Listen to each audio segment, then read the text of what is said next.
By September 1962, the secret Soviet military buildup in Cuba accelerates to a frantic pace. Over 40,000 Soviet troops, disguised as civilian agriculture experts, arrive on the island. Alongside them are sophisticated anti-aircraft networks, short-range tactical rockets, and dozens of nuclear warheads. In Washington, rumors of Soviet weapons in Cuba spark fierce political pressure. President Kennedy publicly warns Khrushchev that the deployment of offensive, long-range weapons will not be tolerated. Khrushchev falsely reassures the White House that the shipments are purely defensive. Behind the scenes, Soviet engineers labor day and night in the Cuban jungles, clearing trees to construct launch pads capable of striking Washington, D.C. and New York. The Americans can suspect unusual activity, but bad weather and bureaucratic delays keep U-2 spy planes grounded for weeks. The tipping point arrives on October 14th, 1962.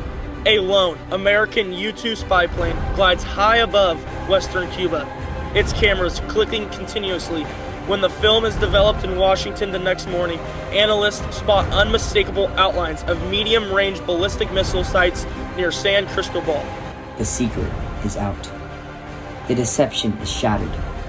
On the morning of October 16th, the photographs are placed on President Kennedy's desk, triggering the 13-day countdown to the brink of World War. So it begins. President Kennedy is informed about U-2 spy plane photos revealing Soviet nuclear missiles under construction in Cuba. He forms the Executive Committee of the National Security Council, otherwise known as XCOM, to discuss options. XCOM debates options, focusing on a military strike or a blockade. U-2 flights confirm more sites and that missiles could become operational very soon. An airstrike would involve an action comparable to the Japanese attack on Pearl Harbor. It would not ensure the destruction of every strategic missile in Cuba, and would end up eventually in our having to invade. Kennedy meets with Soviet Foreign Minister Andrei Gromyko, who insists the weapons in Cuba are defensive. Kennedy keeps his knowledge of the missile secret while planning a response. The blockade option gains traction. Kennedy continues his public schedule in the Midwest to avoid panic, while instructing advisors to finalize the plan. Kennedy officially decides on the terminology of a naval quarantine to avoid using the word blockade, which is a technical act of war.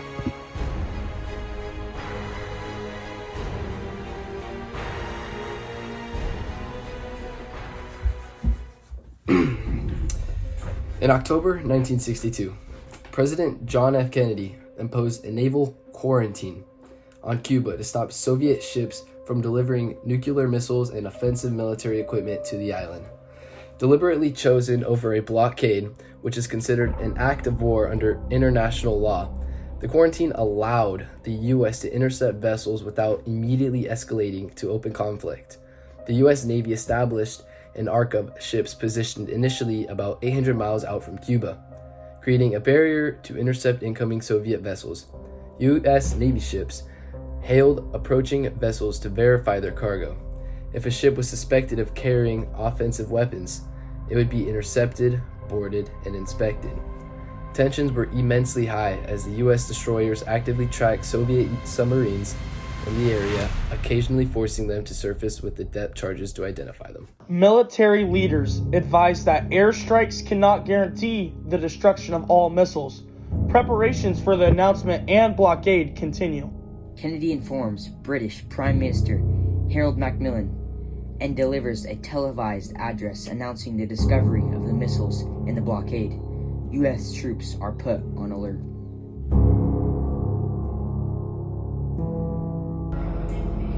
On October 22, 1962, President John F. Kennedy addressed the nation on television to reveal that U.S. spy planes had discovered Soviet offensive missile bases in Cuba. He declared this buildup a clandestine, reckless, and provocative threat to world peace, and announced a naval quarantine to block further shipments of offensive weapons.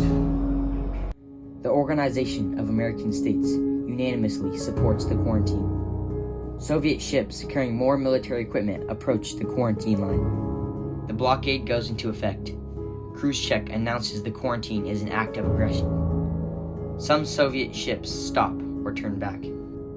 On October 25, 1962, U.S. Ambassador Adlai Stevenson confronted Soviet Ambassador Valerian Zorin at an emergency session of the UN Security Council.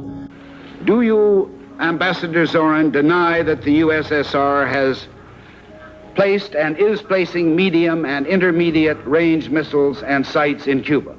Yes or no? Stevenson famously displayed photographic evidence of Soviet nuclear missiles in Cuba after Zorin denied their existence.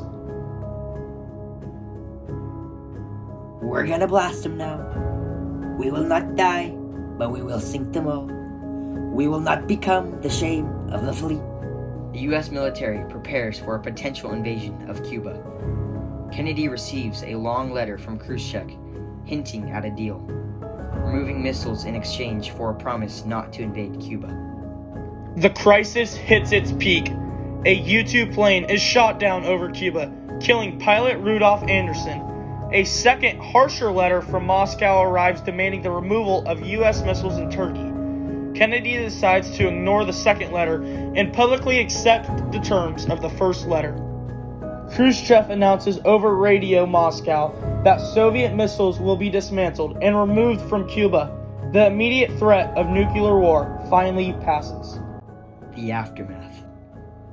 The naval quarantine continues until November 20th, 1962, when the Soviet Union agrees to remove its Il-28 bombers from Cuba. The U.S. secretly removes its Jupiter missiles from Turkey in April of 1963.